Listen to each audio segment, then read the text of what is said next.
দেশবাসীর প্রতি আমি কৃতজ্ঞতা প্রকাশ করছি। অনেক কঠিন দায়িত্ব, বড় দায়িত্ব, দীর্ঘ অপেক্ষা প্রতীক্ষার পর অনেক শ্রম ঘাম ত্যাগ গুম খুন অত্যাচার নির্যাতনের পর বাংলাদেশের একমাত্র স্মার্ট সিটি বসুন্ধরা এখন আরো নিরাপদ, আধুনিকতায় আরো এক ধাপ এগিয়ে।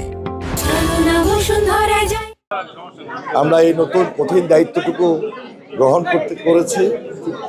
ইনশাল্লাহ সবাই আমাদের জন্য দোয়া করবেন। আমি দেশবাসীর প্রতি কৃতজ্ঞতা প্রকাশ করছি এবং সকলের কাছে সর্বাত্মক সহযোগিতা কামনা করছি।